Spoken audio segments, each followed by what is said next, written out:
निशाना बनी है और अपने घर की महफूज दीवारों के बीच बैठकर सोच रही हूँ मैं।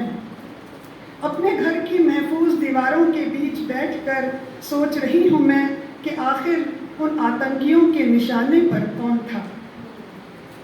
नफरत की बारूद अपने दिलों में भरकर पूरी तैयारी से आए थे वो। हंसते खेलते मासूम सैलानियों को गोलियों से भूनकर भाग गए वो कायर। हंसते खेलते मासूम सैलानियों को गोलियों से भूनकर भाग गए वो कायर। दहशत की चीत्कारों पर हम कैमरे की आंख बंद कर रह गए। दहशत की चीत्कारों पर हम कैमरे की आंख बंद कर रह गए। जुमलेबाजी और माइंडलेस फॉरवर्ड्स के संवाहक होकर रह गए। खुश थे हम कि लौट रही है खुशहाली। खुश थे हम कि लौट रही है खुशहाली। मना रहे थे ईद, होली और दिवाली। विकास के आंकड़े, बच्चों के नए दाखिले, नई नौकरियां, नए परियोजनाओं में व्यस्त थे हम। अखबार की सुर्खियों को इश्तहारों के साथ देखकर मस्त थे हम। अखबारों की सुर्खियों को इश्तहारों के साथ देखकर मस्त थे हम। अचानक ये दिल दहलाने वाली खबर कि आतंक का खौफनाक खेल मासूम पर्यटकों की लाशों पर ख़त्म हुआ है। सोच रही हूँ मैं, क्या ऐसा तो नहीं कि फिर से एक नया युग शुरू हुआ है। एक नया युग जो हमारे राष्ट्र प्रेम को नए सिरे से परिभाषित करेगा। जो हमारे राष्ट्र प्रेम को नए सिरे से परिभाषित करेगा। हमारी सोच, हमारे विचार और हमारे आचरण को नए समर्पित पुरुषार्थ से अभिसारित करेगा।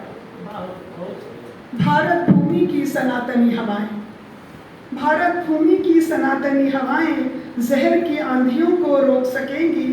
सीमाओं पर सैनिक तैयार रहेंगे बाहर के दुश्मनों को प्राणों की आहुति देकर रोकने का प्रण लेकर।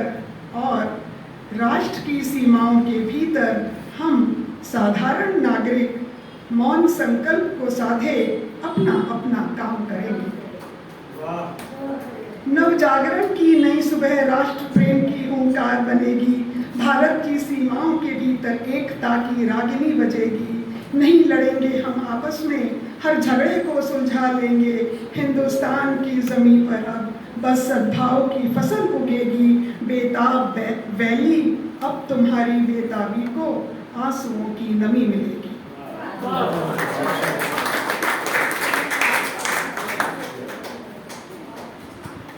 बहुत सुंदर भाव। कभी हजारों साल से यही बात दोहराता आ रहा है, लेकिन देखिए कहीं कुछ फर्क ही नहीं पड़ता। पता नहीं क्यों, कहीं कुछ फर्क ही नहीं पड़ता। आप बड़े बड़े महफिलों में, बड़े बड़े मंचों पर, बड़े बड़े सभाओं में आप तालियां तो बटोर सकते हैं, लेकिन उसके बाद कविता कहाँ चली जाती है और आदमी कहाँ चला जाता है, ये तो सोच के बहुत डर लगता है। अब तो ये है कि आदमी कहाँ जाए, कहाँ न जाए। और जो खुशियाँ देखिए, छोटी छोटी, हम लोग बचपन में छोटी छोटी खुशियाँ, अब छोटे बच्चों के साथ खेलते थे, माँ बाप के साथ कहीं भी चले जाते थे, कुछ भी मतलब अकेले चले जाते थे।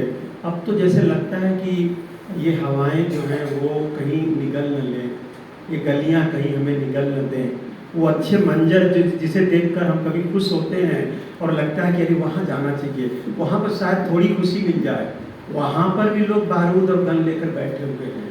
मतलब मनुष्य